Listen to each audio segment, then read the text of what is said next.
nom du Père et du Fils et du Saint-Esprit. Amen. Le Seigneur soit avec vous. Et avec votre esprit. Vendredi de la 5e semaine du temps de Carême. Bienvenue, chers frères et sœurs, à la célébration de la Sainte Eucharistie, en ce vendredi de la Passion. Bienvenue à la table du Seigneur. Venons lui présenter nos peines, nos misères, nos souffrances. Venons lui poser nos questions. Venons lui dire merci pour toutes les œuvres qu'il a accomplies dans nos vies. Mais aussi venons lui demander pardon pour toutes les fois, par maladresse, par faiblesse, où nous nous sommes éloignés de lui à cause de notre péché. Intention de messe de ce vendredi. Marie-Madeleine Nkougou demande au Seigneur le repos éternel de l'âme de son papa, Julio Mvelemedia. Elle implore le Seigneur pour la protection de sa famille contre les attaques du malin. Patricia prie le Seigneur pour la purification de son arbre généalogique. Mathilde prie le Seigneur pour la libération de son frère Hubert, incarcéré depuis bientôt 1 an sans jugement. Magdalena demande au Seigneur le repos éternel de l'âme de sa maman, Maria Magda Pejissé Yorba. Préparons-nous, chers frères et sœurs, à célébrer dignement le mystère de l'Eucharistie en reconnaissant que nous sommes des pécheurs.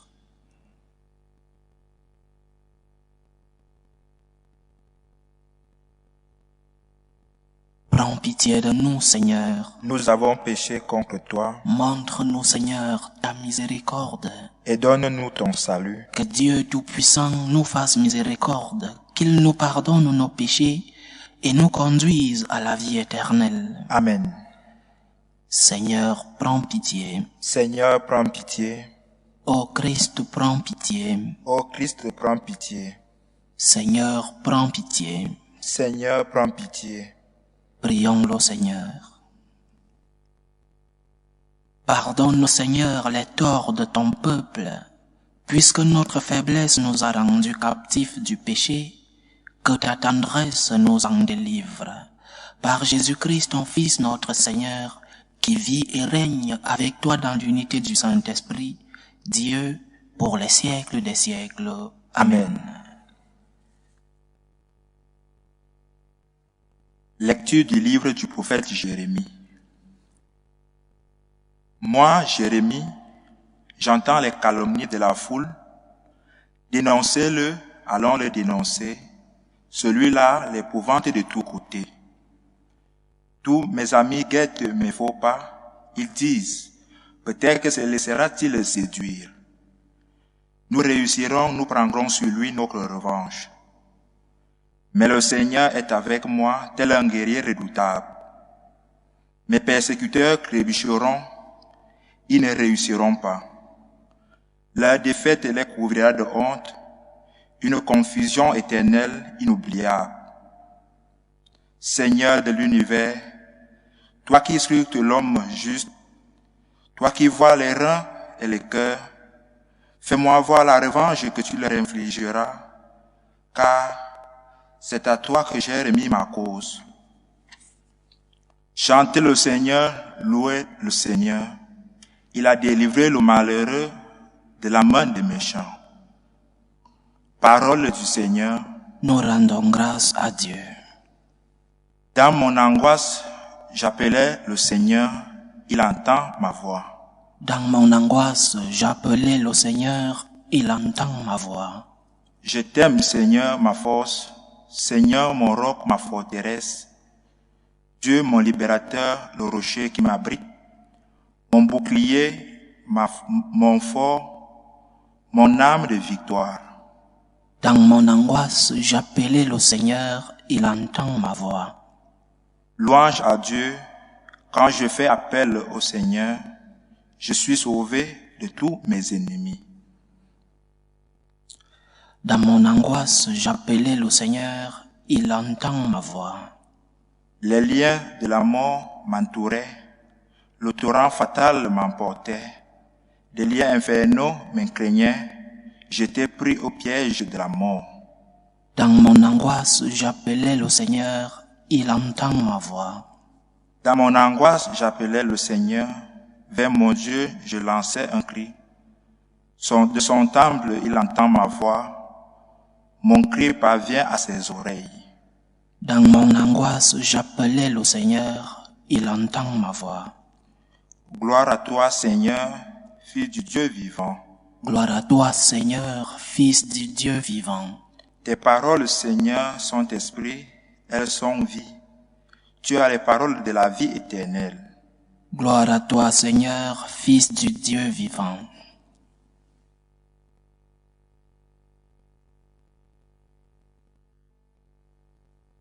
Le Seigneur soit avec vous. Et avec votre esprit. Évangile de Jésus-Christ selon saint Jean. Gloire à toi, Seigneur. En ce temps-là, de nouveau, des Juifs prirent des pierres pour lapider Jésus. Celui-ci reprit la parole. « J'ai multiplié sous vos yeux les œuvres bonnes qui viennent du Père. Pour laquelle de ces œuvres voulez-vous me lapider ?» Ils lui répondirent. « Ce n'est pas pour une œuvre bonne que nous voulons te lapider, mais c'est pour un blasphème. Tu n'es qu'un homme, et tu te fais Dieu. » Jésus leur répliqua, « N'est-il pas écrit dans votre loi, j'ai dit, vous êtes des dieux ?» Elle les appelle donc des dieux, ceux à qui la parole de Dieu s'adressait, et l'écriture ne peut pas être abolie. Or, celui que le Père a consacré et envoyé dans le monde, vous lui dites, tu blasphèmes, parce que j'ai dit, je suis le Fils de Dieu. Si je ne fais pas les œuvres de mon Père, continuez à ne pas me croire. Mais si je les fais, même si vous ne me croyez pas, croyez les œuvres. Ainsi vous reconnaîtrez, et de plus en plus, que le Père est en moi et moi dans le Père.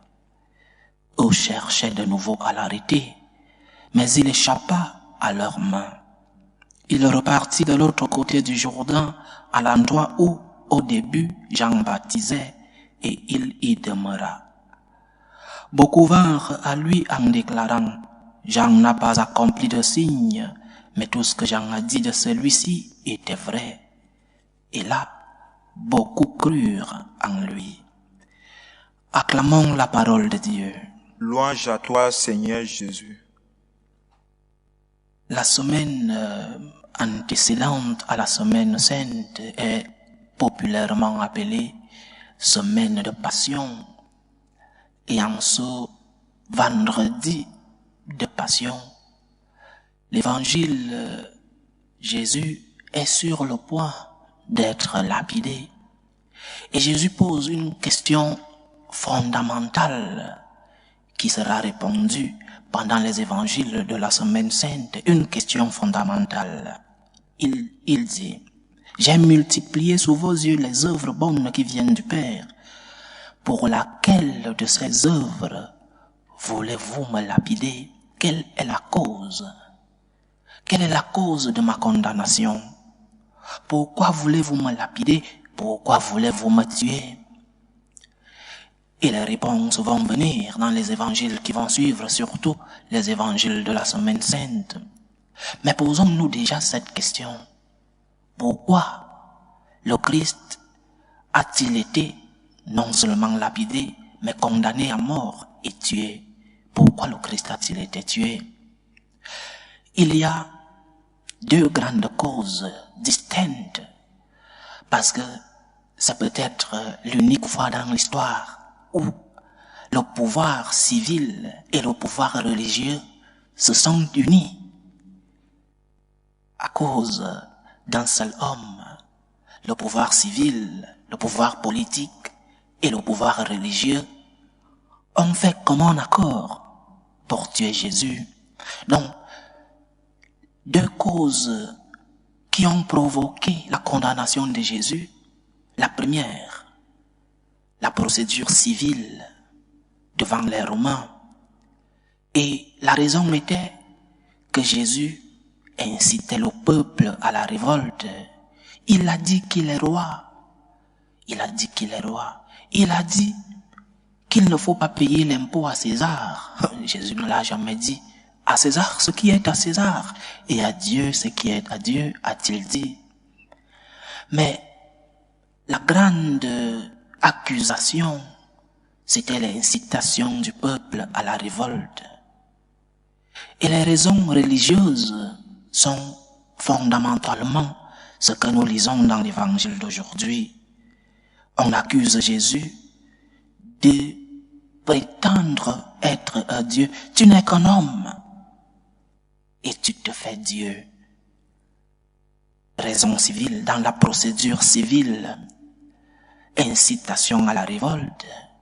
Dans la procédure religieuse devant le Sanhédrin, il se fait Dieu. Il dit qu'il est Dieu alors qu'il n'est qu'un homme. Le politique et le religieux s'unissent pour Dieu Jésus.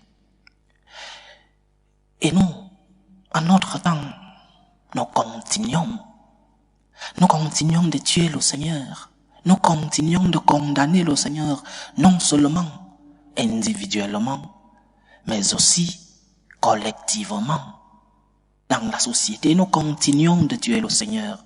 Les raisons civiles, Jésus, son message. Jésus n'est pas politiquement correct, parce que son message n'est pas accepté par la majorité. La majorité. La vérité aujourd'hui, c'est celle de la majorité. Si la majorité n'accepte pas ceci, alors il faut s'accommoder à ce que dit la majorité. La dimension morale n'existe plus. Maintenant, c'est la majorité. Alors, si le message de Jésus n'est pas majoritairement accepté, il faut le rejeter.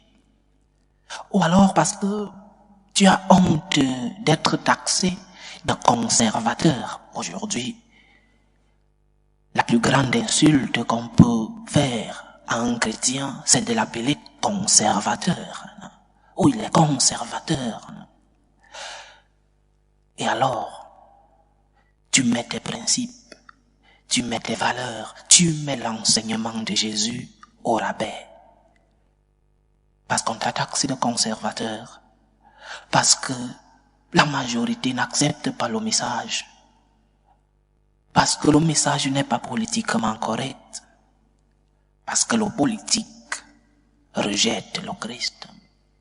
Voilà les raisons civiles de nos jours. Et les raisons religieuses. Même dans notre église, nous continuons de rejeter le Christ. Combien de fois nous écoutons des prêtres, des évêques, aller en contre du message du Christ. Nous sommes en train de condamner le Christ. Et les raisons religieuses aujourd'hui s'unissent aux raisons civiles et politiques. Parce que tu crois qu'en mettant au rabais le message du Christ, tu rempliras ta paroisse. Tu te trompes. Tu te trompes. L'homme, le chrétien, cherche le message de Dieu. Personne ne se lève de sa maison pour aller à la messe et écouter un discours politique. Les discours politiques, on les écoute dans les campagnes politiques. Alors ce n'est pas en rabaissant le message du Christ que tu rempliras ta paroisse. Ce n'est pas en abaissant tes principes, tes valeurs, les messages de notre Seigneur que les chrétiens ou alors les personnes qui sont sorties de l'église reviendront. Non. Nous avons la preuve. Regardons par exemple l'église protestante.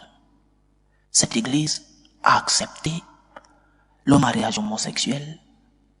Cette église a accepté le mariage des pasteurs. Mais ils sont pires que nous en termes de pratiques religieuses. Les temples sont vides. Donc, ce n'est pas en mettant au rabais le message du Christ que nous allons remplir les temples. Au contraire, je vis dans une ville autrefois très chrétienne, Madrid, et je vois dans des paroisses où le message est au rabais, je vois des temples vides. Mais au contraire, le temple où le message du Christ est transmis dans son intégralité, les temples sont pleins. Mais qu'est-ce qui se passe? Le chrétien cherche la bonne nouvelle. Le chrétien cherche où on lui parle de Dieu. Le chrétien cherche où on lui dit la vérité du Christ. Nous avons tué, nous avons condamné le Christ. Nous l'accusons de conservateur. Nous accusons le Christ d'être aujourd'hui l'extrême droite, d'être de l'extrême droite. Il est un extrémiste. Chers frères et sœurs, quelle est l'accusation que tu donnes pour rejeter le message du Christ? Individuellement, pose-toi la question. Quelle est la raison que je donne lorsque je suis en train de trahir Jésus-Christ? Une raison civile? Parce qu'autour de moi, personne ne va plus à la messe. Parce qu'autour de moi, et même dans ma famille, personne ne croit plus en Dieu. Le salut est d'abord individuel. Ou alors des raisons religieuses. Le message du Christ t'incommode. Le message du Christ te rend mal à l'aise. Gloire à Dieu. Parce que ce message est là pour te mettre mal à l'aise, pour incommoder ta vie, pour que tu prennes conscience. Si le message du Christ était politiquement correct, alors il n'y aurait pas de salut, parce que nous continuerons de vivre selon nos caprices, selon nos passions désordonnées, selon notre égoïsme. La question de ce vendredi est individuelle. Pourquoi rejettes-tu le Christ? Quelle est la cause de la condamnation du Christ dans ta vie? Par tes actes, par ton comportement. Pourquoi rejettes-tu le Christ? Et lorsque tu auras la réponse, une réponse honnête, une réponse sérieuse, alors tu pourras prendre conscience du rejet du Christ dans ta vie. Parfois nous le rejetons sans nous rendre compte. Parce que nous oublions, par exemple, de faire un examen de conscience. Parce que nous oublions, par exemple, de nous confesser. Je sais que dans certains endroits, il est très difficile de se confesser parce que les prêtres sont très occupés. Mais comme disait Saint Paul, très occupés à ne rien faire. Mais essaye de te confesser. Essaye de garder cette conscience du péché.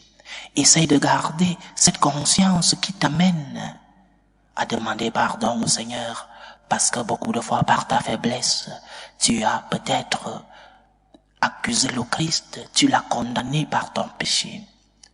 Que Dieu nous aide, chers frères et sœurs. Prions avec le psaume d'aujourd'hui. Dans mon angoisse, j'appelais le Seigneur. Il entend ma voix. Le Seigneur entend nos voix. Il entend nos voix lorsque nous allons humblement vers lui pour lui demander pardon. Il entend nos voix lorsque nous crions secours. Aide-moi Seigneur. Aide-moi dans ce moment compliqué de ma vie. Aide-moi dans cette souffrance, dans cette maladie. Aide-moi Seigneur. Le Seigneur entend ma voix. Dans mon angoisse, j'appelais le Seigneur vers mon Dieu. Je lançais un cri. De son temple, il entend ma voix. Mon cri parvient à ses oreilles. N'oublie pas d'invoquer le Seigneur. N'oublie pas de demander la force à Dieu. Lorsque tu vis des moments de faiblesse, des moments de grande tentation, n'oublie pas de demander la force et la lumière à Dieu pour pouvoir accomplir et pratiquer son message qui parfois est difficile à mettre en œuvre. Mais c'est le message du salut. C'est le message qui te donnera la félicité. C'est le message qui te conduira au bonheur. C'est le message de la vie éternelle avec lui. Que le Seigneur nous aide. Loué soit Jésus-Christ. À jamais. Présentons nos humbles supplications vers Dieu le Père Tout-Puissant. Prions pour la Sainte Église, pour le pape, pour les évêques et les prêtres. Prions le Seigneur. Seigneur, écoute et prends pitié. Prions le Seigneur pour la paix dans le monde, pour la paix dans nos familles, pour que règne la réconciliation, pour que le Seigneur apaise les cœurs des membres de nos familles qui sont en conflit, qu'il apaise les cœurs des gouvernants, les cœurs des peuples en conflit. Prions le Seigneur. Seigneur, écoute et prends pitié. Prions pour les vocations dans la vie consacrée et dans la vie sacerdotale, pour que lui, qui est le maître de la moisson, envoie des ouvriers fidèles dans sa vigne. Prions le Seigneur. Seigneur, écoute et prends pitié.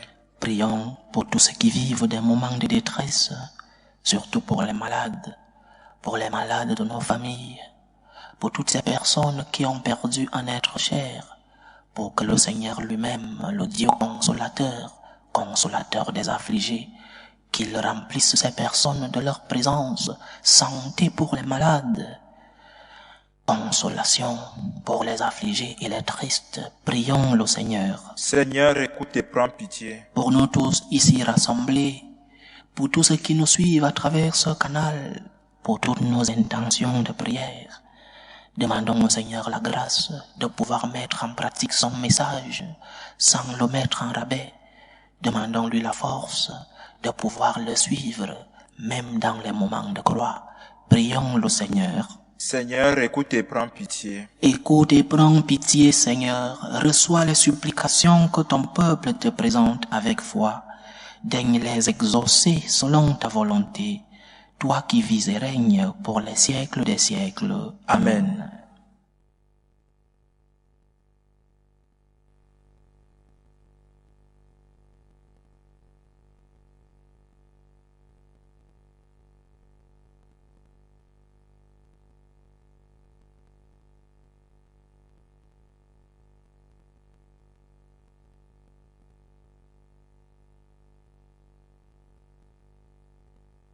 Tu es béni, Seigneur, Dieu de l'univers. Nous avons reçu de ta bonté le pain que nous te présentons, fruit de la terre et du travail des hommes. Il deviendra pour nous le pain de la vie. Béni soit Dieu maintenant et pour toujours. Tu es béni, Seigneur, Dieu de l'univers. Nous avons reçu de ta bonté le vin que nous te présentons, fruit de la vigne et du travail des hommes. Il deviendra pour nous le vin du royaume éternel. Béni soit Dieu maintenant et pour toujours.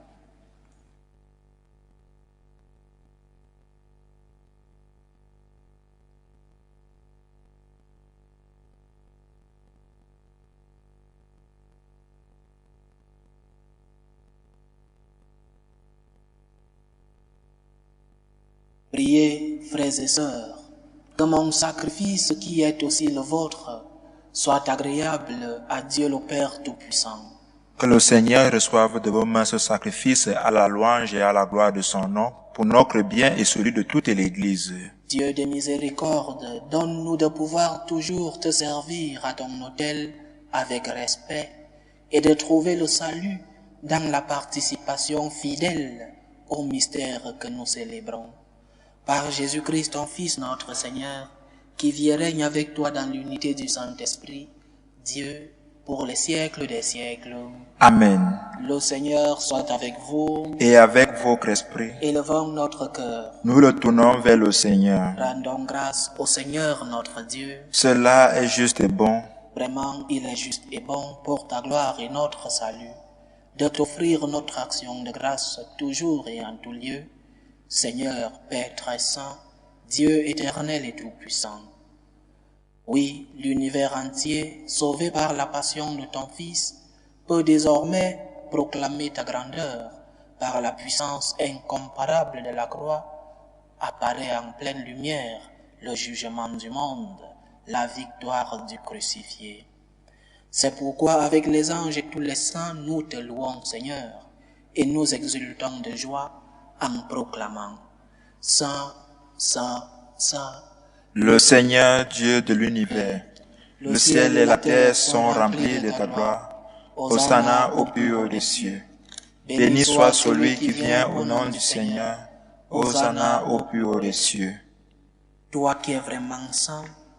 Toi qui es la source de toute sainteté, Seigneur, nous te prions. Sanctifie ces offrandes en répandant sur elles ton esprit, qu'elles deviennent pour nous le corps et le sang de Jésus le Christ, notre Seigneur. Au moment d'être livré et d'entrer librement dans sa passion, il prit le pain. Il rendit grâce, il le rompit et le donna à ses disciples en disant: Prenez et mangez-en tous, ceci est mon corps, livré pour vous.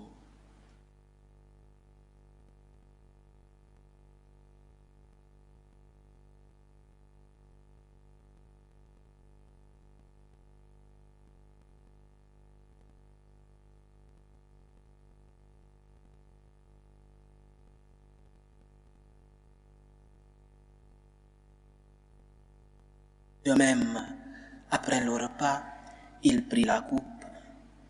De nouveau, il rendit grâce et la donna à ses disciples en disant: Prenez et buvez-en tous, car ceci est la coupe de mon sang, le sang de l'alliance nouvelle et éternelle, qui sera versé pour vous et pour la multitude en rémission des péchés. Vous ferez cela en mémoire de moi.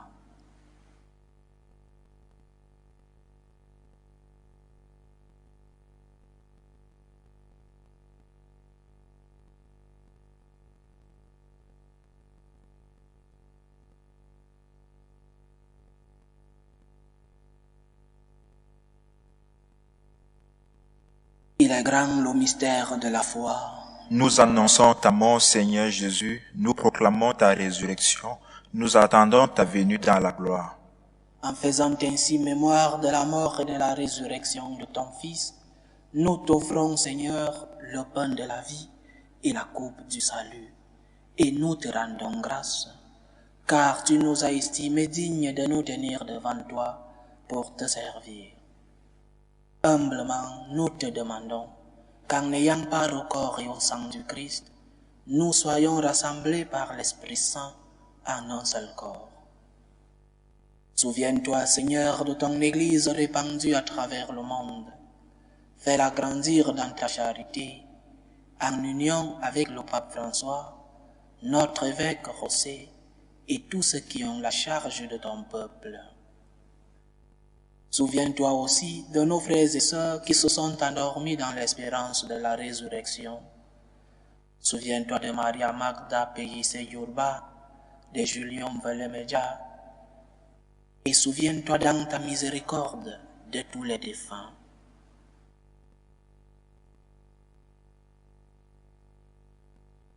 Accueille-les dans la lumière de ton visage. Sur nous tous, enfants, nous implorons ta bonté. Permets qu'avec la Vierge Marie, la bienheureuse Mère de Dieu, avec Saint Joseph son époux, les apôtres et tous les saints qui ont fait ta joie au long des âges, nous ayons part à la vie éternelle et que nous chantions ta louange et ta gloire par ton Fils Jésus le Christ.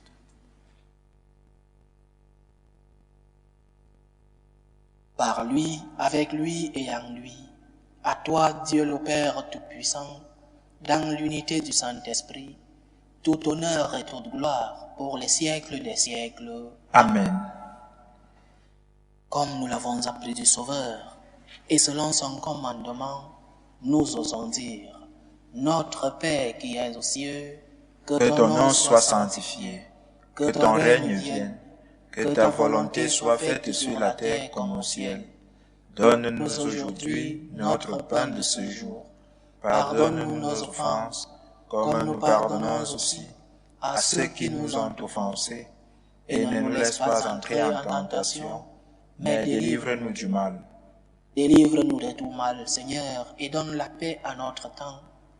Soutenus par ta miséricorde, nous serons libérés de tout péché, à l'abri de toute épreuve. Nous qui attendons que se réalise cette bienheureuse espérance, l'avènement de Jésus-Christ, notre Sauveur.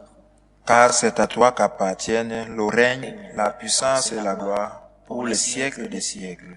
Seigneur Jésus-Christ, tu as dit à tes apôtres, « Je vous laisse la paix, je vous donne ma paix. Ne regarde pas nos péchés, mais la foi de ton Église. Pour que ta volonté s'accomplisse, donne-lui toujours cette paix et conduis-la vers l'unité parfaite. Toi qui vis et règnes pour les siècles des siècles. Amen. Que la paix du Seigneur soit toujours avec vous. Et avec votre esprit. Dans la charité du Christ, donnez-vous la paix.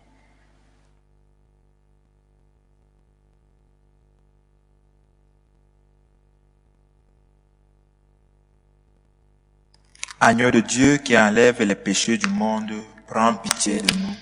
Agneau de Dieu qui enlève les péchés du monde, prends pitié de nous. Agneau de Dieu qui enlève les péchés du monde, donne-nous la paix.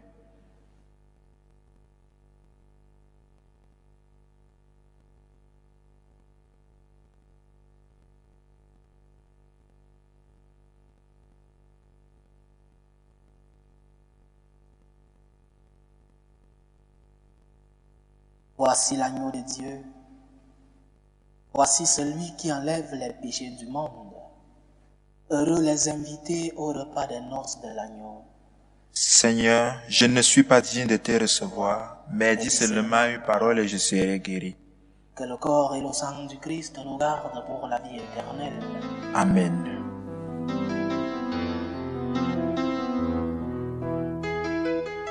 Communion spirituelle.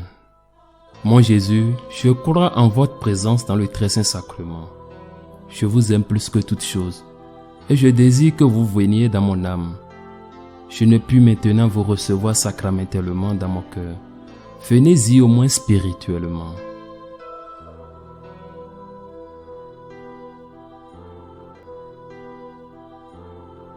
Je vous embrasse comme si vous étiez déjà venu, et je m'unis à vous tout entier. Ne permettez pas que j'aie jamais le malheur de me séparer de vous. Amen.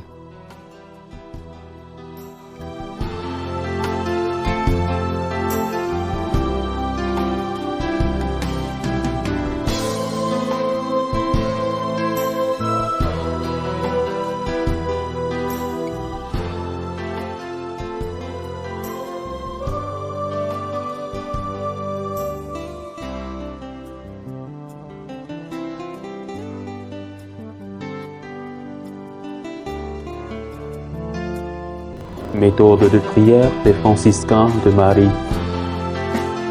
Jésus, je te fais confiance. Je t'aime. Je t'adore. Je te remercie. Je te demande pardon. Je te demande des grâces. Je m'offre à toi comme Marie. Amen. Achevons notre prière. Que la force de cette communion, Seigneur, ne nous abandonne jamais. Qu'elle écarte loin de nous tout ce qui pourrait nous perdre. Par Jésus-Christ, ton Fils, notre Seigneur, qui vit et règne avec toi dans l'unité du Saint-Esprit, Dieu, pour les siècles des siècles. Amen. Le Seigneur soit avec vous. Et avec votre esprit. Que Dieu Tout-Puissant vous bénisse, le Père, le Fils et le Saint-Esprit. Amen. Allez dans la paix du Christ. Nous rendons grâce à Dieu. Salut, ô Reine, Mère de miséricorde, notre vie, notre douceur, notre espérance au salut. Nous crions vers toi, enfant d'Ève exilée. Vers toi nous soupirons, gémissant et pleurant, dans cette vallée de larmes. Ô toi, notre avocate, tourne vers nous ton regard miséricordieux, et après cet exil, montre-nous Jésus, le fruit béni de tes entrailles. Ô clémente, ô miséricordieuse, ô douce Vierge Marie. Amen.